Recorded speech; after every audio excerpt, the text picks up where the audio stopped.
Welcome to Changing the Narrative with Red, And Stace. and we're here to share our lives and our journey moving to South Africa. Thank y'all so much for joining us today for this very special episode. We've got two very special guests that I'll introduce in just a second. It looks like we've got about four people already. Thank y'all so much for jumping in. Um, Thank y'all for subscribing. Thank you for sharing. Like we've been seeing our channel really, really grow over the last couple of weeks. So I just want to thank all of our viewers for helping with our success. So, Stace, do you have anything that you want to add? No, you're not finished yet. What? Cook out, all of that. Right, You're right. not finished yet. You're not finished yet. Yeah. All you guys who are not subscribed, make sure you subscribe. You are invited to the cookout. You do not have to call the police on us because we're making too much noise. You can come right on in, get you a plate, get you a drink, and have fun. Okay, so make sure you hit that subscribe button and hit the notification bell so you don't miss any of our other lives. There we go. All right. So we have two very special guests with us. We have Brittany Doula, my sister. I'll let her introduce herself really quick. Just tell us who you are, what you do, what you love.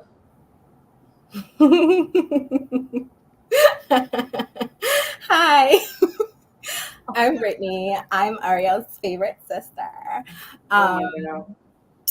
And I'm a doula.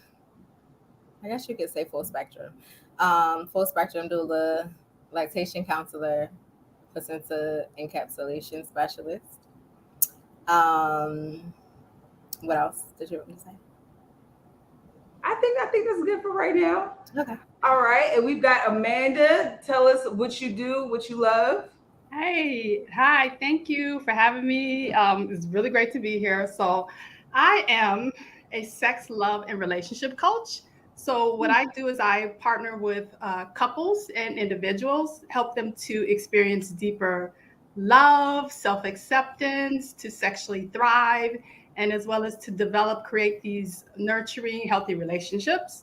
And relevant to this conversation we're having today, my background is also in the public health space. So I work with programs with sexual and reproductive health programs, with HIV prevention programs, with gender-based violence, prevention awareness, and in the women and girls empowerment space in the US and in sub-Saharan Africa.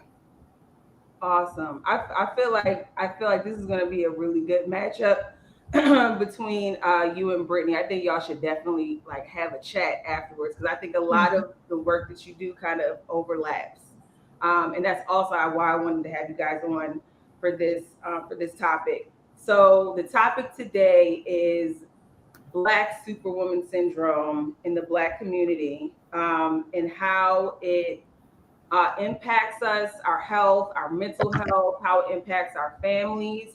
And then I don't want this to be an episode where it's like, oh, we're just, downtrodden Black women. I want us to, at the end, kind of close it on a positive note and talk about how we think we can improve and cope in better ways, and how the people that love us can help us deal with the stresses that we have inside ourselves, in the home, and then in the world, in corporate America. I definitely can speak on those pressures.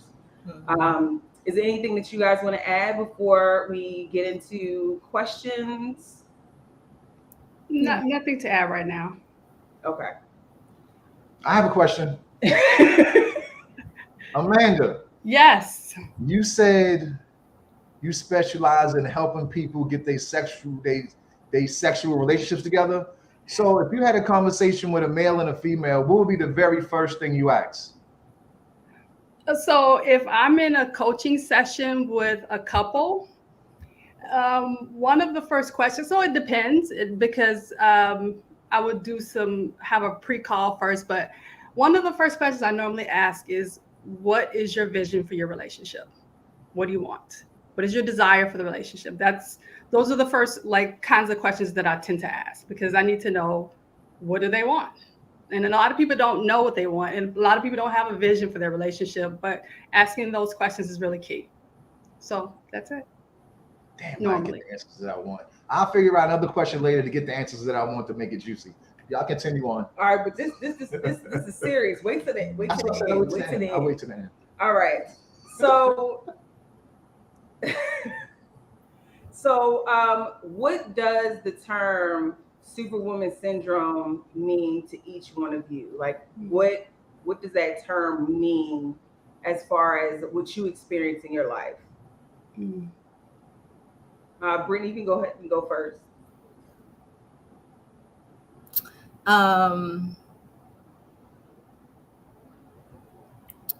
Superwoman Syndrome means to me, the words that it brings to mind. Okay.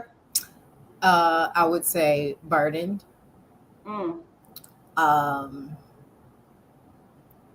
Depression.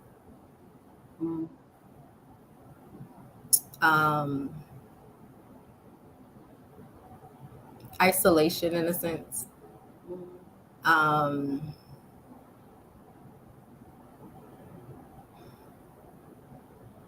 there any positives that you see? Like, do you feel like we gain anything from it? No. I think that it's good to have a sense of, not a sense of, but to be self-sufficient. But that does not mean that you have to be like hyper, what is it, like individualized? Independent? You know? Yeah, there we go. Yeah. Hyper independent. I think that for a lot of Black women, it seems to be like glory in the struggle. I hate that.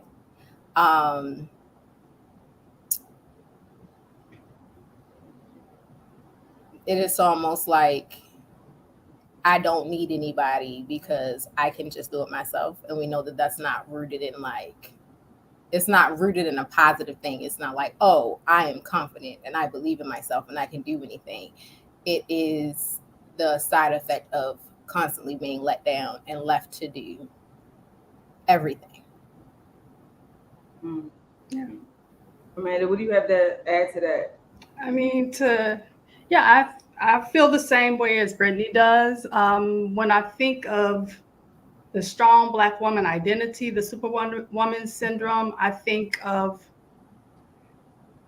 almost like Black women can be perceived, and we even take on the identity ourselves. So we're definitely complicit as beasts of burden.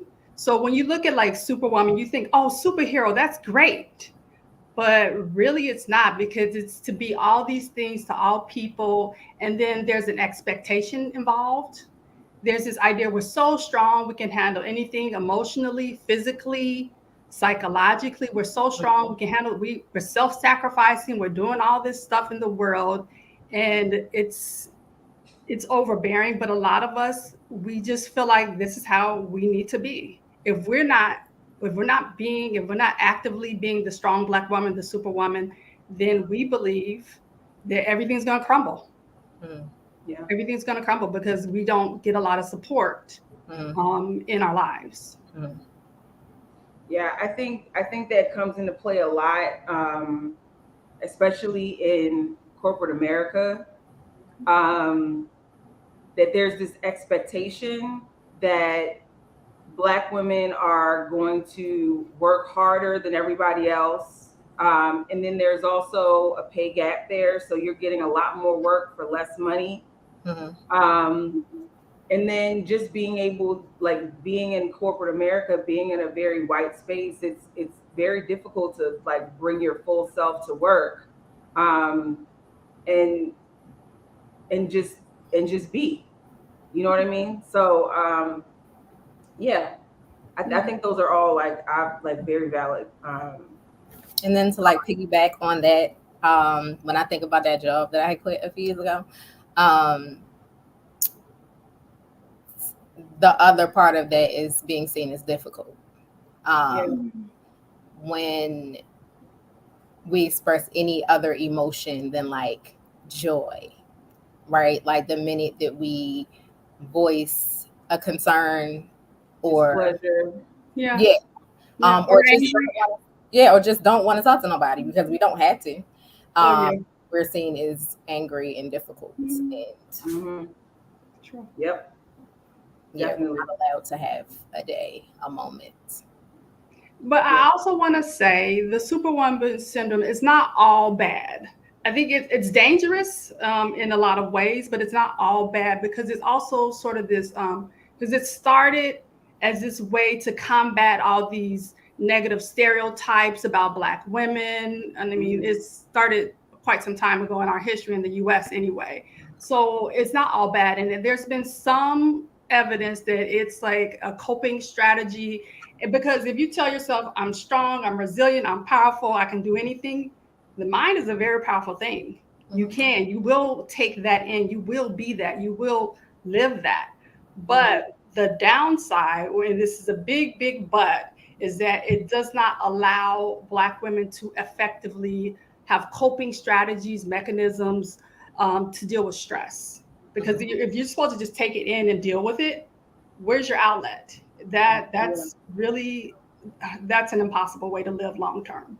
It's the suppression for me, just suppressing, always suppressing your emotions and your own needs, being, putting them to the side for the sake of everybody else. If you're constantly filling up everybody else's cup, then you have nothing to drink. I was reading and doing research for this episode. Like, I ran across a Forbes article called "Failure is Not an Option: The Pressure Black Women Face to Succeed." And one of the things that Amanda mentioned feeds right into this.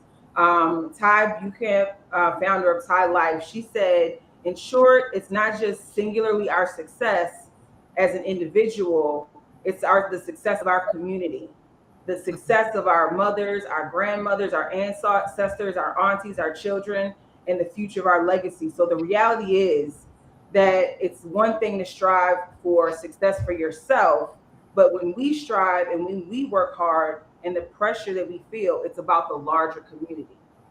So I think that not only do we just feel like we want things for ourselves, we're also constantly representing all of the Black women in an environment where we may be the only one. So if we fail, if we don't present ourselves in a certain light, that's casting a negative light on the next Black woman that comes up in for an interview for that company or in that industry. So like, we're carrying the weight of all of that individually every time we present ourselves to white America.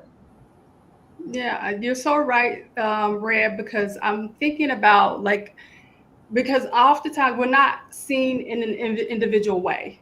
So if I go on the job and I'm lacking in professionalism, or if I'm not doing my tasks successfully, then the other non-Black people in the office are going to be like, oh, that's just how they all are, or something like. So it's not like we're being judged on an individual basis. So yeah, that pressure is absolutely there, and I felt it, and I'm pretty sure you both have felt it, Brittany as well as Red. You both have felt the same pressure as well. So that is so true, and that adds to the stress and the strain of being in a workforce that is often very there's a lot of microaggressions going on in the office environment for us, and so it doesn't help at all. So you're right, I agree.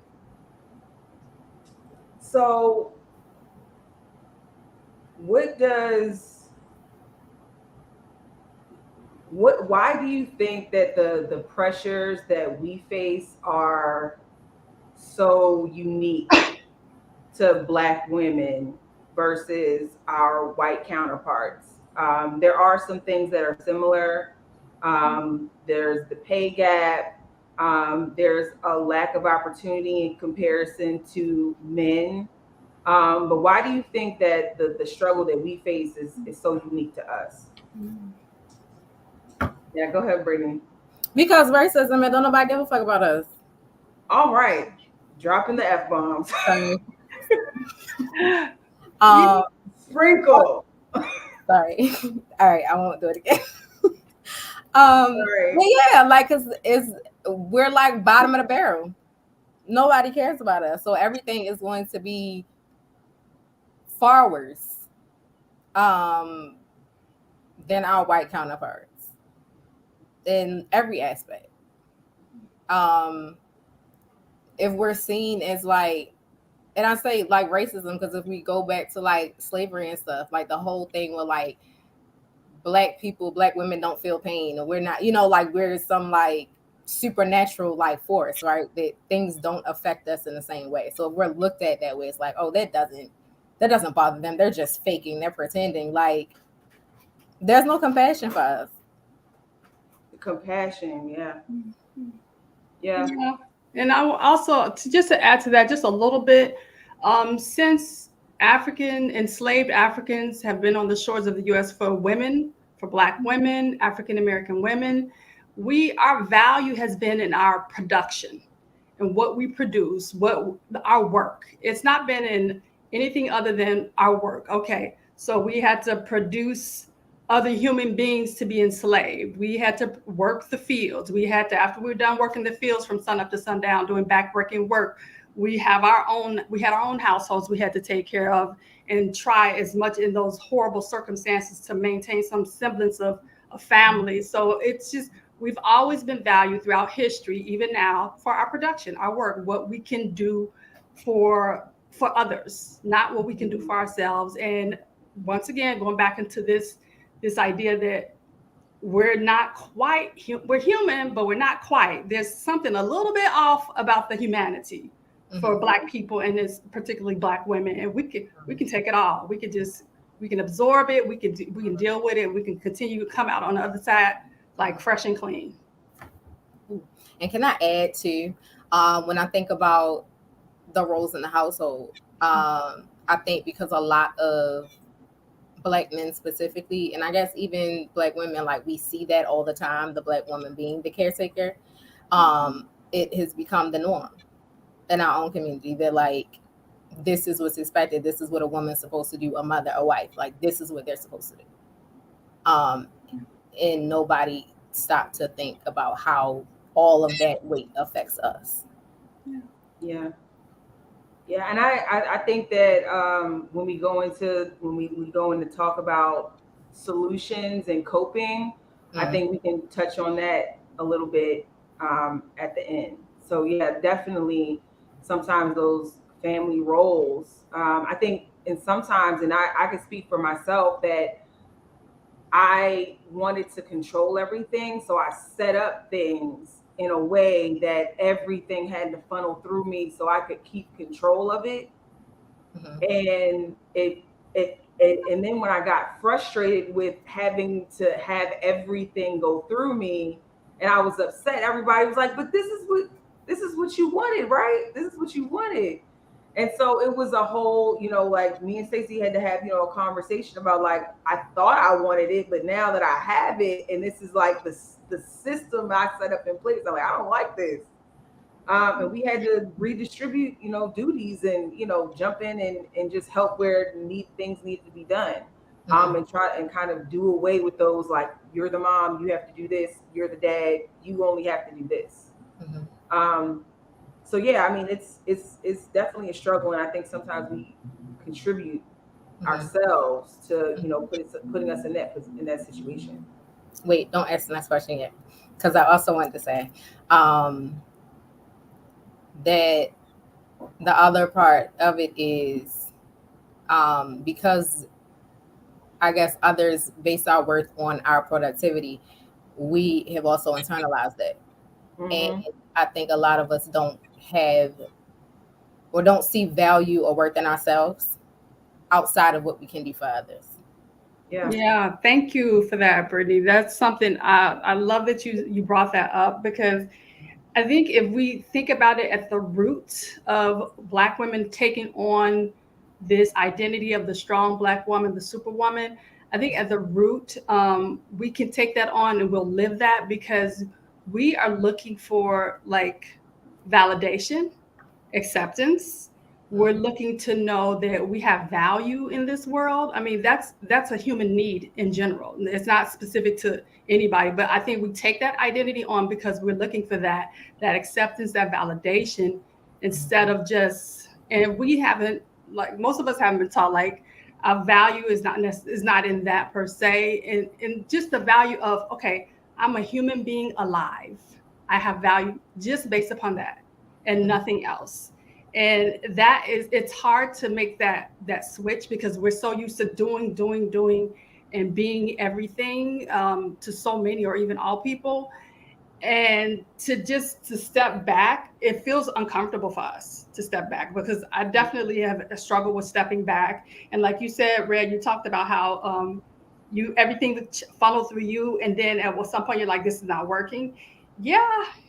So that just it's all coming together in terms of like how do we step back? How do we ask for help? How do we, do more self-care in a way that's going to be supportive of our health and well-being? So Yeah, definitely. So I think now is like a good time to move into talking about the impact that it has on us long term.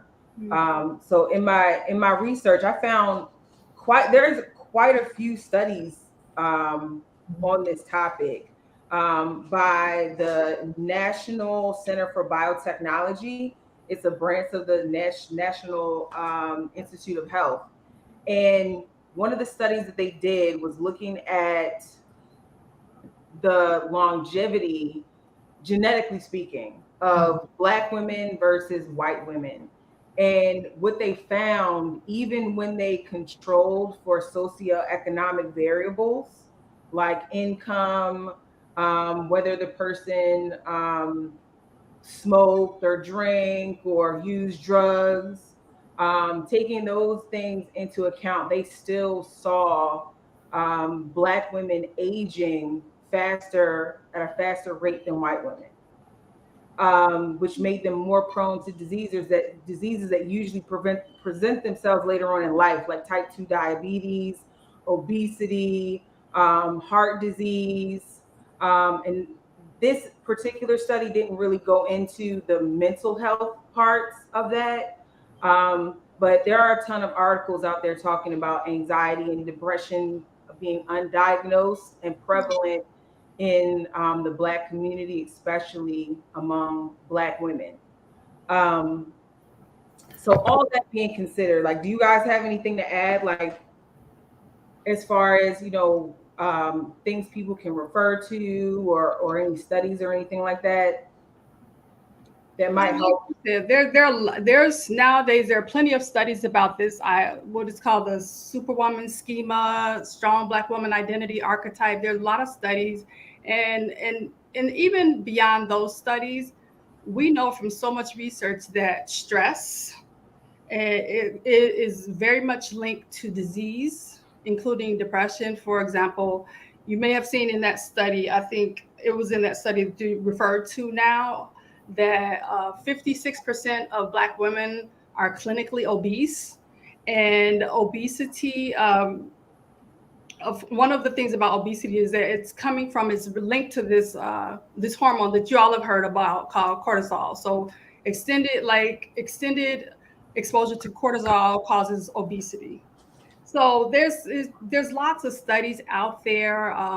In terms of depression, yes, there's a lot of undiagnosed. See, we don't know the extent of the problem because this is not being reported, and you have to have an actual diagnosis to understand the extent of the problem. But I will say, I did read in one study, this was through the National Institutes of Health, yes, that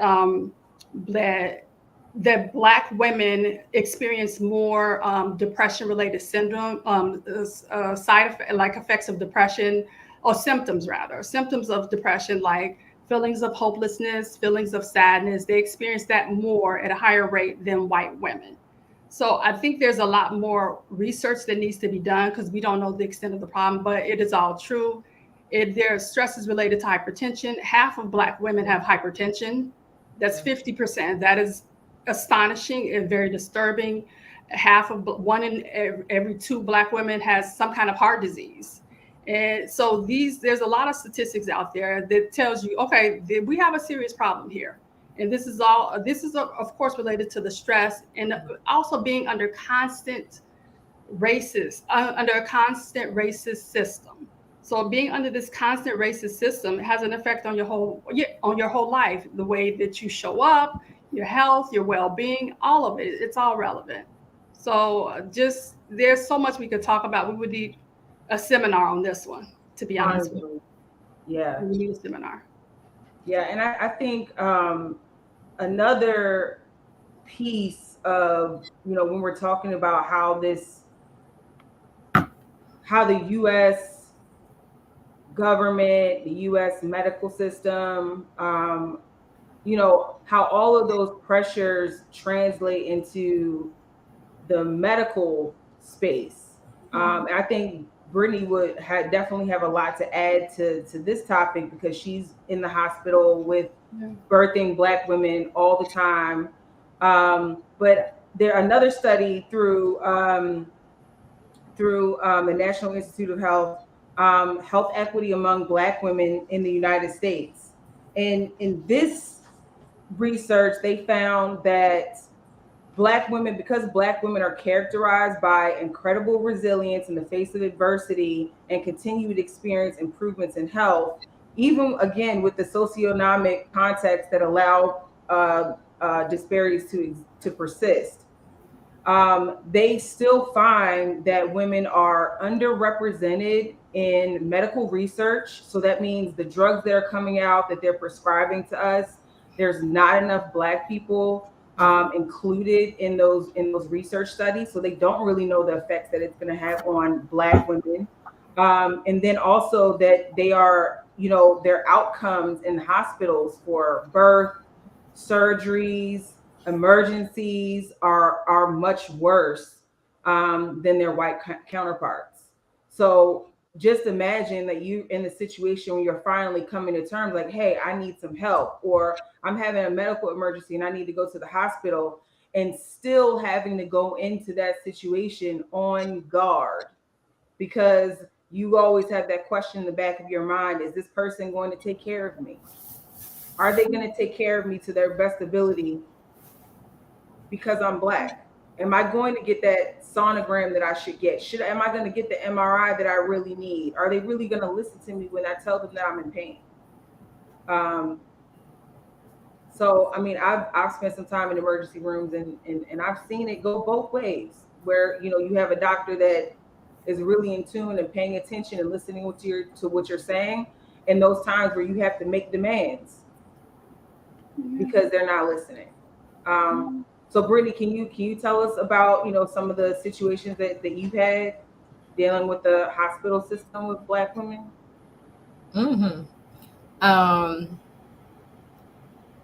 It's a lot. I'm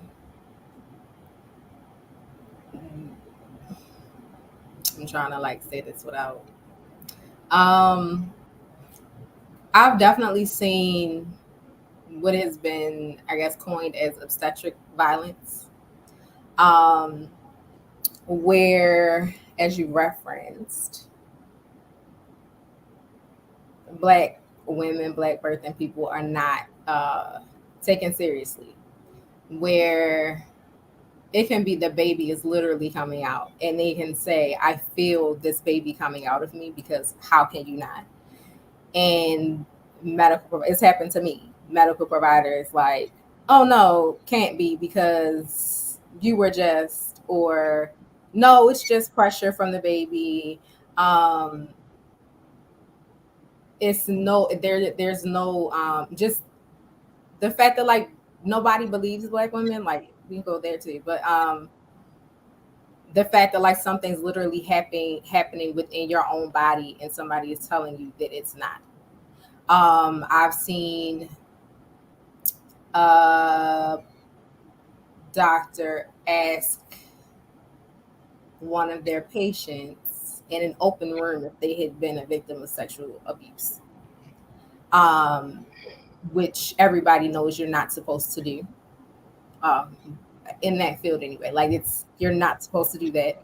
And the reason that it was asked is because the exam that they were doing was painful to this person who was laboring.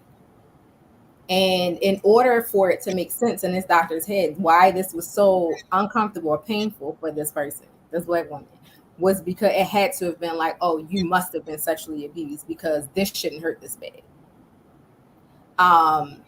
Kind of placing the blame on her. There was no, again, compassion. There was no regard for her in that moment. Even saying like, hey, I don't like, sorry, I'm just like feeling things now. But and then the fact, like, she kind of doubled down. The doctor doubled down on it and there was no like self-reflection and like, oh, I apologize, I shouldn't have said it that way, I shouldn't have said that at all. It was just like she continued to argue with this person who's in labor. Then what else? I can think of another time an exam was being done and the birthing woman was literally screaming, like, stop. And they did not stop. To the point where I had to, if I can do a little, as my role in a doula is not to necessarily like advocate. It is to help you to advocate for yourself, because that's where the power is. The power is not in having other people speak up for you. But in that moment, I found that I needed to, because what else do I do when this human being, who happens to be a Black woman, is saying this hurts? Get your hands out of me. And they don't, because it's that important to collect whatever data. There is no compassion, especially in the medical space for Black women. It's like, we have a problem to solve. There's this thing. We have to solve this problem. We need to do this, in no regard for how the person in labor is affected, no regard for how that baby is affected. Mother told the doctor, like, yeah, like, I want the vibes to be away because I don't want my kid to be brought into the world with all of this tension. I want another doctor. And they were like, well, this was a white doctor. And she was like laughed at her pretty much and was like, I don't think that the baby's going to be affected. Like, what are you talking about? Type thing. Like, I think the baby will be just fine. Just, yeah, I can, if I can share my own as well. When I was having my second child, a nurse actually smacked my hand as I was trying to move her hand off of my body, because what she was doing in the moment was causing me pain while I was having a contraction. But it was so important for her to do what she was doing that, like, me, like, stop, this hurts, and moving her hand, she thought it was appropriate to then smack my hand. This was a white nurse. Sorry. The comments that I've heard made openly out in the room, myself, with other people having babies. I'll say Black women specifically in this instance, because my clients do identify as Black women, but the comments that are made openly in the room that nobody in labor should hear. They can be very my brain isn't working, sorry. Inappropriate, Inappropriate, but discouraging. Distressing. And discouraging. Yeah.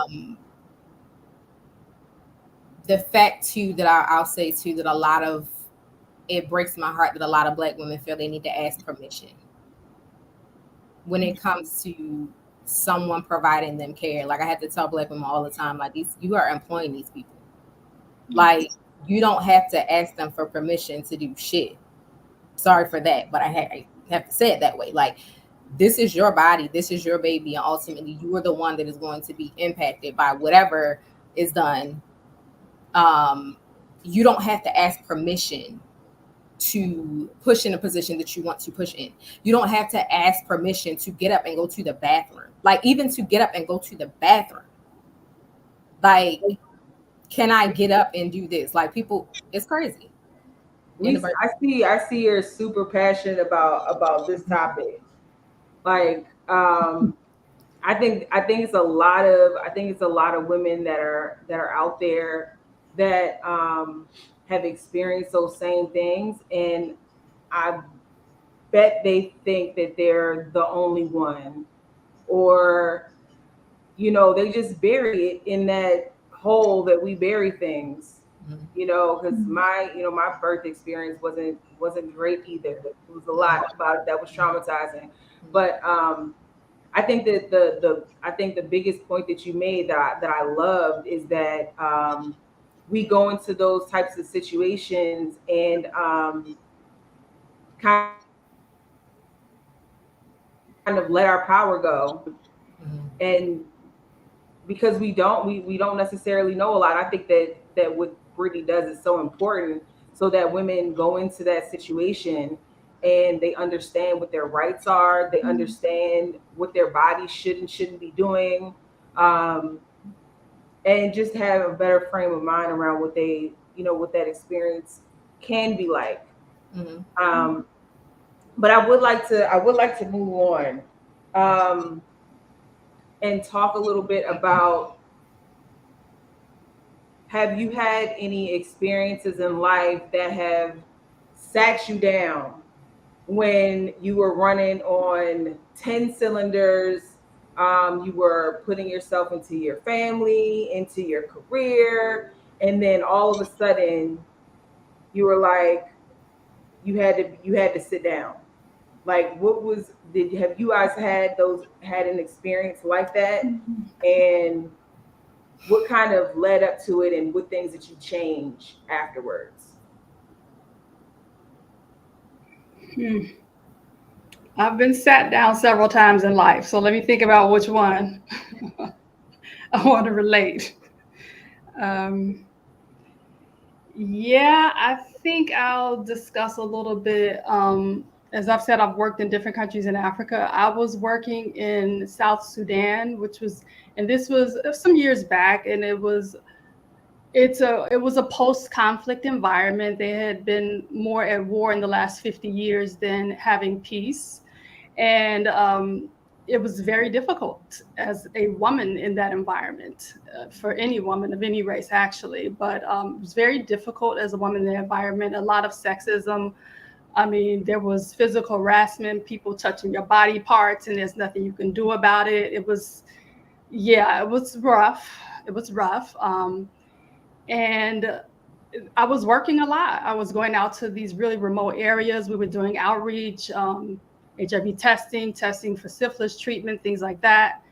And I was around a lot of men all the time, My South Sudanese colleagues, who were really great. I don't know what I would have done without them. They were great, but it was extremely stressful because of the sexism. The harassment was almost constant. And then at that time, oh my God, my love life was in a shambles. But like, at one point, we were stuck out in this really remote area, and the car broke down. The car we were driving in broke down. So we're in the bush, literally in the bush, and we had to walk for 2 hours out of the bush. And then these two men came up, or a group of men, like four men actually came up, and they asked my colleagues. This, of course, is not. I don't speak Dinka. They asked my colleagues, and they asked my colleagues something. They were like, "Oh, no, no, no, no, no, no," and then they walked away. And I said, "What did they say?" "Oh, they asked us if we could have you, if they could have you." I'm like, "Could have me? What do you mean? Like, if they could have you?" I'm like, "Well, okay." So they told him no, because I was already booked. I was engaged or something, which I was not. But I think at that moment, walking out of those bushes, I said, I got to get the hell out of here. Yeah, I'm like, I got to go. I was at that point, I was there almost a year, found another job, and like the stress of that environment. So I ended up going, getting another position. And I closed out of and left the country, and I ended up going to Kenya, Nairobi, for a few days, like 3 days. I just checked myself into a hotel. I think I like cried for 3 days, and just I had to like do some kind of healing over that point, over that time, in that time. And then then when I left that hotel, I was okay. I was ready to go. So just extremely stressful environment, and then taking that time to just release that stress, release that pressure, release that tension of not feeling safe for almost a year of my life. And being there in that space outside of that area just helped me to just process it and integrate that experience, and then I moved on. So that was one of the times that I was like, I was sat down and I was like, okay, this is too much for me. I'm not doing this anymore. Yeah, that's wow. It sounds like immensely stressful, but it's good that you were able to take that time to decompress and process it all. Brittany, do you have anything that you want to share? Um, I would say I also have several, but the one that pops into my head right now is, I guess, with work. Because of the work that I do is very emotionally taxing.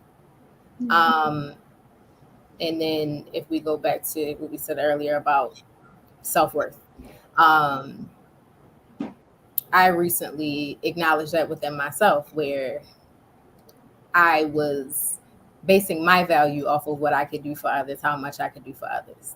Um, and I found myself overexerting myself. I found myself giving too much, making myself too available to my clients, taking on things that were not mine to take on top of being a single mom and whatever else I have going on.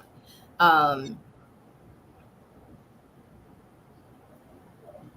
that made me like, in the way it felt in my body, the way that I started to get like body aches, and I started to like have a like, I don't want to do this. Like I had like a resentment like, toward I mean, honestly, like to my clients with the work, like where I'm like, I don't want to do this no more. I think wrong path. No.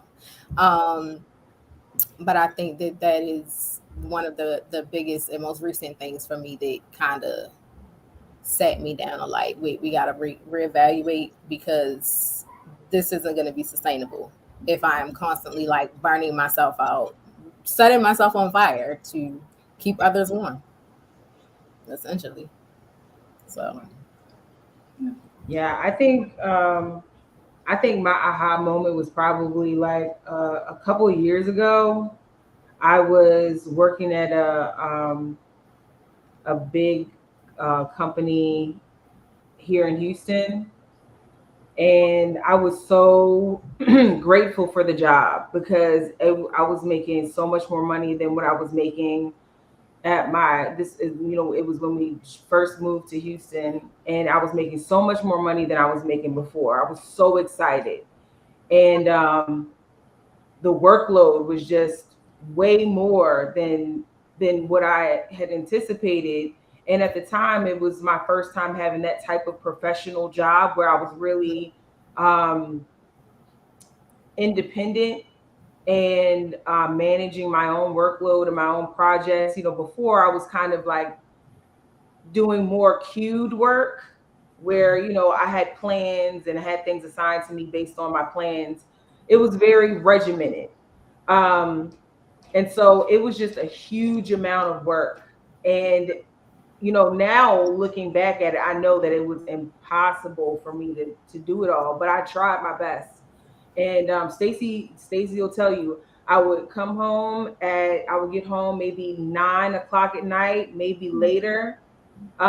Maybe I would eat something, jump in the shower, go to bed, and then I'm up at 5:30, 6 o'clock the next day, back at work all day long.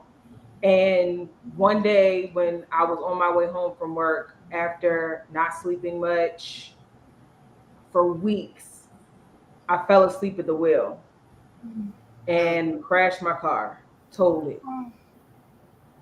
And it was that point when I realized, like, nope, it's not worth it.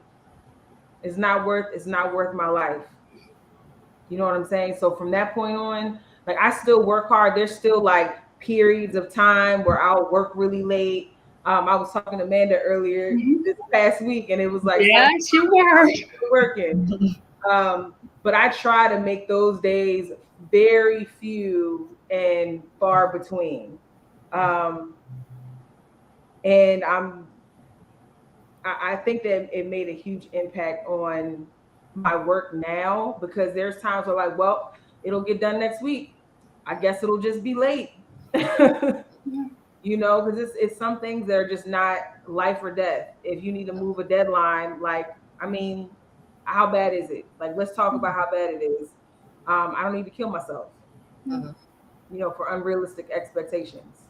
So, and I think that's something that's something else that also set me down, like watching like you and mommy and the women around me.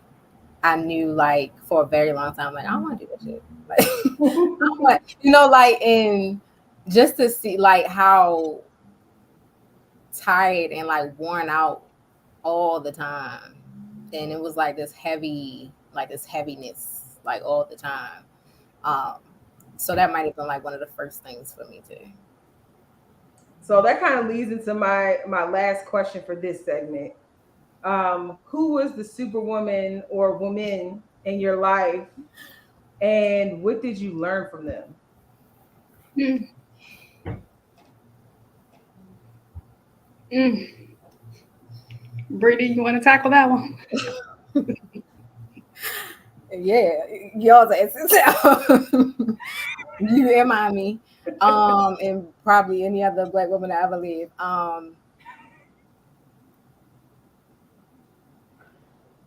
What did I learn?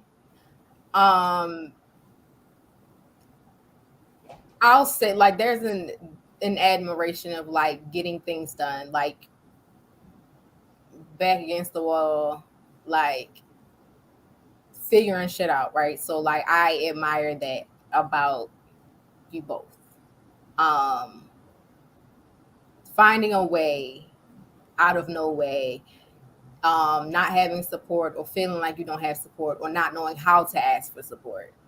And despite not, right, like you figured shit out. On the other side of that though, like that shit broke my heart.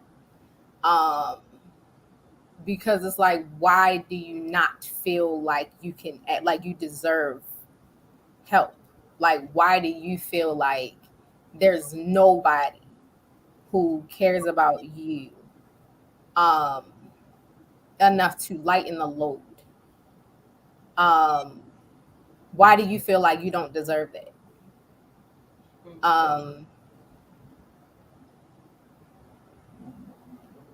As a single mother, like it's been helpful for me because I've learned, like you learn in that environment, you learn how to survive. So I learned how to survive, but I did not learn how to take care of myself. That was something that I had to learn on my own. And that I see us all figuring out, which I'm like extremely like happy and like grateful for. But it was all survival. It wasn't living. It was not enjoying anything. It was constant. I mean, we Black, we're gonna find something to laugh about, but it was a lot, and it was heartbreaking, and I just learned, like, I learned to survive, but then also like I don't want that for myself, and I didn't want that for y'all, like. And as I started to do that work myself, I just like to be able to kind of share that with y'all, and I say it rubbing off, you know. But anyway, yeah. So I think that's for me. Like, survival is what I learned. Survival is what I learned. Yeah. I think like a lot of Black women, my superhero definitely would have to be my mother. So my parents, they were married, but then they did divorce. And my mother, she was a homemaker. So her first job was after she divorced my father. So that was shocking. And then, of course, there's 5 of us. I have 4 sisters, 5 girls. My parents have 5 girls. And seeing her just take care of all this stuff, the raising of the kid, making sure the homework is done, making sure we get up for school, cooking, cleaning, making sure we do this and do that, and just doing all this work.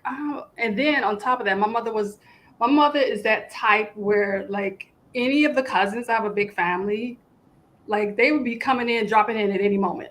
Okay, such and such is coming over. They're gonna be here 3 months. They're gonna be here a year. Oh, she taking it. My mother took in almost all of her nieces and nephews. And like I said, I have a big family. So just seeing her be in this mother role to so many people, even when she as a single mom, just seeing her do all that work, I actually, like you, Brittany, I felt sorry for her. I'm like, this is just too much. Like I felt sorry for her. There was an admiration, but there was also some sad feelings about it. Like, okay, she's really doing a lot, and it's so much. There was so much she had on her shoulders. And yeah, I also felt like, why are you doing this? Because this is not, in the end, this is not helping you. And why are you doing this? But I realized that's what she knows. She knows, like, she's got to be there. She's got to get this stuff done. If she don't do it, who else gonna do it? So she understood that reality, and that's why she did it. So I did learn from her I learned from her to take care of my business, take care of the things you need to take care of, fiercely independent. And I learned from her a hard lesson because, like I said, she had never worked before. She divorced my father.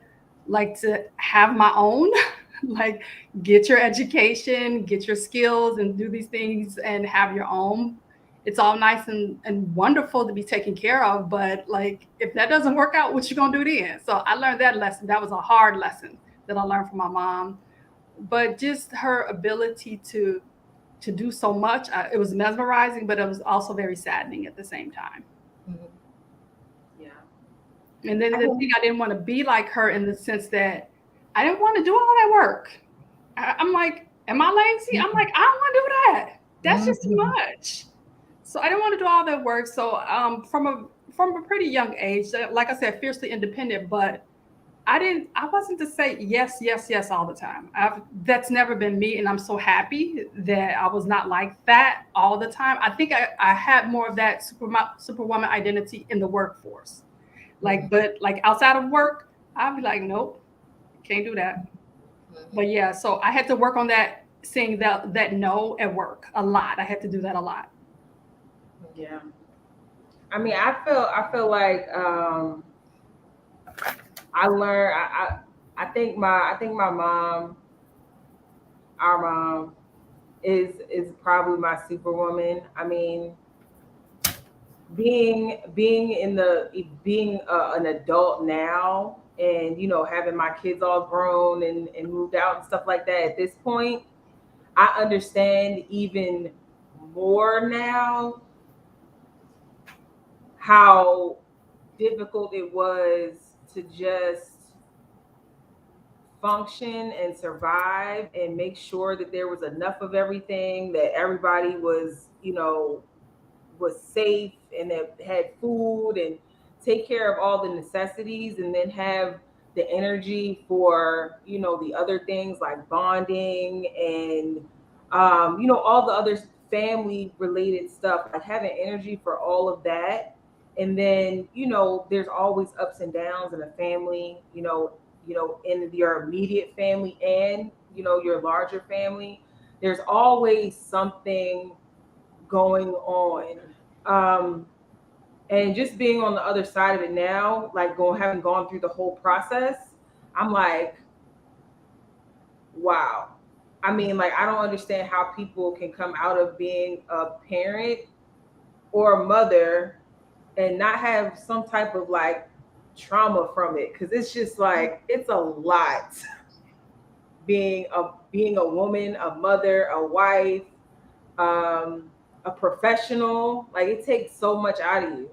And that's why it was this topic was so important to me, because I feel like it's been like over the last couple of months now that my kids have moved out and it's just me and Stacy. I'm kind of going through this phase of like where I'm unraveling, where all the things that kind of kept me tightly wound up and keeping me able to not pay so much attention to my emotions and not pay so much attention to what my body is feeling and just moving, not having time to think about anything or process it. And now I am. And I've been spending a lot of time thinking about the things that I actually want to do, the things that actually make me happy, makes me excited to get up in the morning. And none of them have anything to do with work, like not my current career. So I'm like, me and Stacey are taking a risk. Like, we're taking a year off after we leave. We're taking a year off. We're not doing anything but exactly what we want to do for a year. And then hopefully that will net some income and we won't have to go back to work. That's the plan. But I just didn't realize how unfulfilled and unhappy I was for like the last 10 years. You know what I'm saying? It's like it's all like hitting me all at once. So I really wanted to talk about this just so that women could understand, like, it's not you. Like, you're not a failure if you're feeling these things, if you're feeling frustrated, if you're feeling unfulfilled, if you're feeling overextended. Like, it's not all you. You have some control over those things. So that's what we're going to talk about next is, what are some things that we think that we can do for ourselves, things that we can ask of, the people that love us. And we can talk about some things that probably need to change on a more structural level. But we can talk about a little bit about all of that stuff, just so we're ending on a positive note and not just all doom and gloom. So Amanda, what do you think are some things that we can do for ourselves to help cope with the stress externally and internally that we feel? Sure. The first question that we need to ask ourselves is ask what makes you happy? What brings you joy? Identify what it is that brings you joy. Is that, I don't know, dancing? And I normally highly recommend dance, especially for women with these feminine forms of dance, like belly dancing, pole dancing. Like, what is it that makes you happy? Is it writing? Is it traveling? So identifying what makes you happy. And then once you identify what makes you happy, do it. Actually take the time, schedule a time where you can do whatever it is that makes you happy. And all of this is kind of coming under this umbrella of self-care, which we hear a whole lot about. And self-care, it depends on what you feel like self-care is for you, because it can be different it's going to be different for every different person. So figuring out what makes you happy, do the things that make you happy. Exercise, like getting out there, moving your body around.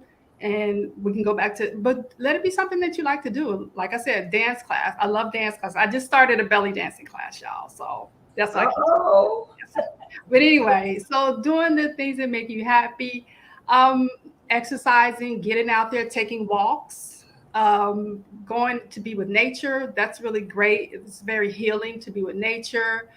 Another thing, that meditation is really great. Mindful meditation is great. Or if you have some other kind of spiritual practice, do that spiritual practice. That's good for the blood pressure. And of course, eating, like I said, I think I said 56% of Black women are clinically obese. And that's not all because, we're just eating all horribly, terribly. It has a lot to do with these external factors as well. So it's not like, we're just greedy and eating everything up. But watching what you eat, I'll eat a salad, but then I'll turn around and eat like a a triple layer chocolate cake. So, but I try to do that in moderation. So watching what you eat and, just taking notice of what you're putting into your body. I think that's important as well. Music, that's a strong part of our culture. Music, whether you're taking a music class or you're listening to music, have yourself like this great playlist. You like your de-stress playlist. There's so many things you can do, but I think it all begins with finding out what brings you joy and pushing towards that, like making that a priority for yourself. Yeah, that's another thing. What's your priority? Is your priority in life to do you want to like just work yourself to the bone? I've never heard anybody say that they want to work themselves to the bone. So what are your real priorities in life? Figuring it out and then doing the things that bring you joy and happiness. That's all really, really good advice. I have two things that I want to add. I started walking maybe about a month ago. Stacey and I started walking like almost every day, and I came up on a huge puddle of tadpoles. Like Brittany and Amanda, y'all know about my tadpole friends. And every day when I went out on my walk, I'm checking on my little tadpole friends. I'm like, I might need to bring them some water tomorrow. The puddle's getting a little small. But, I went out and checked on them every day. And next thing you know, the whole puddle was empty. Like all the tadpoles had turned into frogs and they like hopped away. And like Stacy was laughing at me. Like I've never been one to like be out in nature. Like that just was never my jam. But I've just been realizing over the last couple of weeks that like it's nice out here. I like it. It's peaceful. It's peaceful. Like I really I look forward. Like it's been rainy for the last couple of days and I haven't been able to get outside and walk around the lake or any of that stuff. And I'm just like, oh, I can't wait till it gets sunny outside again so I can get out there. So it's definitely, just getting outside and connecting with nature, like going to a local park or something like that. I know it sounds like very self-indulgent, but I really feel better afterwards. I listen to like some 90s R&B while I'm walking and I say hi to the squirrels. I feel much better afterwards, even if I had a really stressful day. Just making a little bit of time to just like be with myself and be with my own thoughts and not be distracted. It's really, really helpful. So yeah, Brittany, what do you think about some, activities or things that we can do to take care of ourselves? So all of the things you said, but I would want to add asking for help. Yeah. Ask for help. Say no. If you don't want to do something, say no. So I guess that means setting healthy boundaries. And supporting each other in those boundaries. Well, yes. Supporting each other. So if your friend says, hey, no, I can't pick you up here and take you there, like don't talk bad about her, like, oh, she ain't want to take me nowhere, or make her feel bad about saying no. It's like, oh, okay, I understand. Right. Like we have to support each other in our boundaries too. Mm-hmm. But go ahead. So on that, yes, also sisterhood is very important. So all of you girls that are like, oh, because I don't like women, I hate that. Stop doing that. Maybe you also need to do a little work on yourself.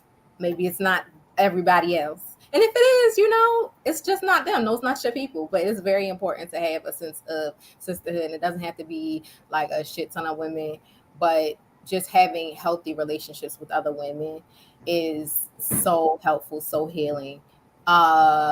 Thinking of birth work, postpartum doulas, get a postpartum doula. Or support team to help you when that baby comes. It's not easy taking care of a baby and then yourself too. It's not, whether you are married or not. Like it's not easy. Something that I started doing like years ago. Sing yourself love songs in the mirror. Like, it is so amazing. Like, love on top. Listen. So like anything, say nice things to yourself in the mirror, like anything, touch your own face and give yourself hugs, and and tell yourself you're proud of yourself, and all of the things that you would do for your very best friend, do for yourself. The movement is important. Being outside is important. I say carve out time for yourself every day before you do anything for anybody else, if possible. I know that's difficult, like if you have like an infant or something, but carve time out just for you, even if it's just 5 minutes. Me, I try not to talk to anybody before I have spent time by myself. I go outside in the morning and sit and pray and whatever and talk, whatever it is I need to do, because that helps me to set the tone for my day and what I want my day to be. And we feel like we don't have a choice in that, and we do. Laughter is so important. If you indulge in the earthly medicinals, because I don't know what I'm allowed to say on here. That's sorry. Okay, like that's great. Plant medicine. You're saying plant medicine. Yeah. Plant medicine, yes. That's important. Therapy. Please go to therapy. And stop being discouraged when like the first one don't work. It's annoying, because just as like dating, just like with friendship, like everything is not going to work. But when you find your therapist, it is amazing. I am in 3 years and counting, and I am a whole new person. I'm so amazing. So like, please be amazing. Like, go to therapy so you too can be amazing. I mean, you're already amazing, but more amazing. What else? Yeah, I don't know. I feel like y'all have pretty much covered everything else, but yeah, moving your body, do things that you want to do, but carving out that time every day is going to it's going to do wonders. Just that, because it doesn't have to be like a whole lifestyle, like this big lifestyle change, like overnight. It really is just the little things every single day that you do for you that feel good to you, that aren't about, it's not about anybody else but you. And prioritizing it. Yeah. Mm-hmm. Oh, and sorry, I know I've been like talking. Revelation that I had recently. And I felt like, ooh, I'm letting the sisters down, right? But then like I was like, oh, that's some, trauma shit that I need to unpack. We do need Black men. But not in the sense of like to take, to be like codependent on, so to speak. But we do. Like, we need Black men to care about us and have our backs and love us without any strings attached. It doesn't have to be your wife. It doesn't have to be your sister. It does not have to be anybody that you are related to. You don't have to have any ties to defend or protect or be kind to a Black woman. And we in Black women need that. And it's not even about your sexual identity or orientation or whatever, like that. We need that balance. And in the household, in the hetero households, right? Like, to have that partnership, to have somebody kind of run the show with us, get your ass up off the couch and do something, like, I'm not saying that's all Black, like all Black men don't be doing stuff. Cause I know like Stacey be cooking for my sister and stuff. But like, like if that is you, that you're not doing enough, you're like, oh, it's baby, but she's breastfeeding, I don't know what to do. There are things for you to do. There's so many other things for you to do. Just ask, just open your mouth, stop ask for stuff. Like we don't want to have to ask. God damn it, ask us. But yes, but also being open Black women and acknowledging that yes, we do in a healthy manner, like we want healthy relationships with men that do not require us giving ourselves in any way. Like, just show up for us just because just because. Love it. Love it. All right. Does anybody have any closing comments before I go into burning questions? I don't think I have any closing comments, but I want to double down on what my sister Brittany has said about our partners, the people that love Black women to support and ask us, okay, ask, how can we help? Like, what can I do? Don't wait for her to be like at her wit's end. Before it gets to that point, it should never even get close to that point. Ask what you can do. How can I help? Find out the things that she wants you to help her with. Also, okay, do you want me to help you with this? Ask these questions, and just don't wait, because once we get to this point of overwhelm, it can be tragic. And we don't want to get there. So we want to have our support systems, our support mechanisms there and ready. That's all. Yeah, absolutely.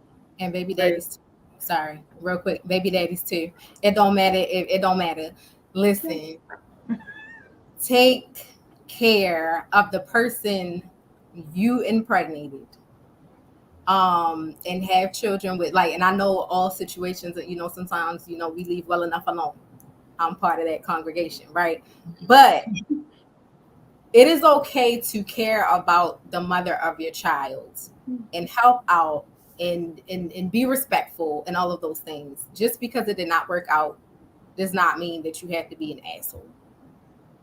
And I'm gonna say that goes both ways for y'all. Jumping my throat, like, because whatever. But we talking about Black women today. So, Black men, whether you married to or they're not, or y'all, it was one, whatever it is, y'all are, it's forever because y'all got a child. Y'all got a child. Take care of the child. Help take care of the child, and be nice and respectful. And right, and it goes both ways, right? Yes. All right. Thank you guys so much. I mean, this was a really fruitful conversation. I think that we covered everything that I wanted to cover. I do have a few burning questions for you ladies, totally unrelated, just an extra segment that I like.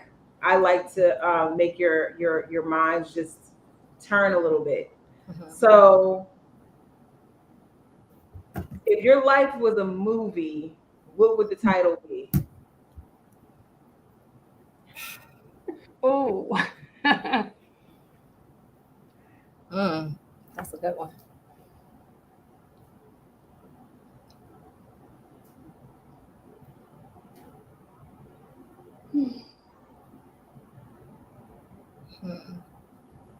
thinking.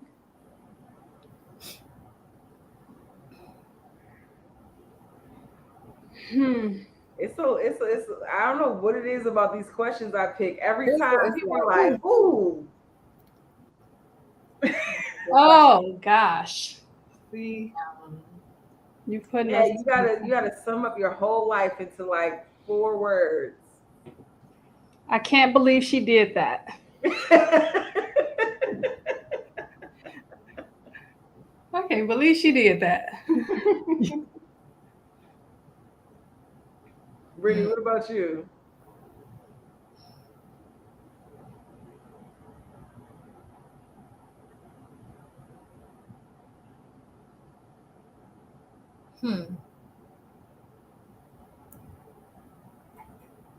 All right, let's come back to Finding joy.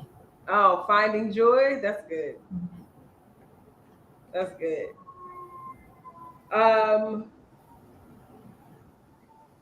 What's the wisest thing you've ever heard someone say?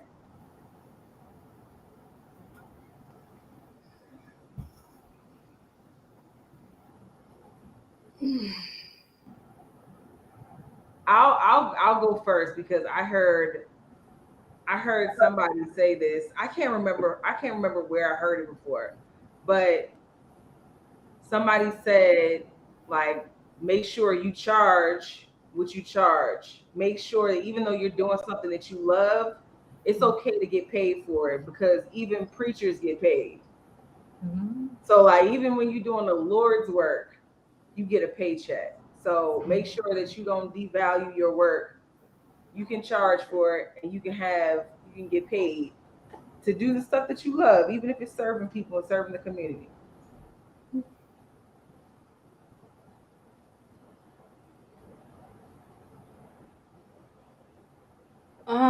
I've had a lot of wise things. I've been told a lot of wise things, so it's hard to choose, y'all. But one thing that's coming to my mind right now, because of the conversation that we're having, is a friend of mine, a guy friend of mine. He was in a difficult relationship. Let me just put it like that. This is, of course, this is just a friend. And one of the things I asked him, how's he like managing this difficult relationship?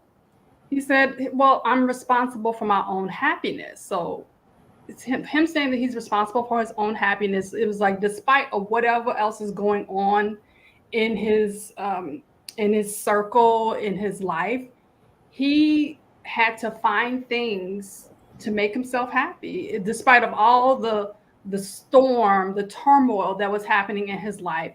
He felt, okay, I'm taking responsibility. Okay, I got this going on, but I'm still taking responsibility for my happiness. So he was actively finding his joy, actively finding his happiness, despite of whatever else was going on in his outer world. That's good. Britt, what you got? All that popped in my head was say no. Say no? Yeah. Sometimes you have to. I think that's all right. Well, those are all my burning questions. I want to thank you guys so much for spending an hour and 17 minutes with me. I want to thank everybody who's been posting comments. I want to thank everybody who stayed on with us, everybody who's joining, and thank everybody who's going to watch the recording later on. Really appreciate your support.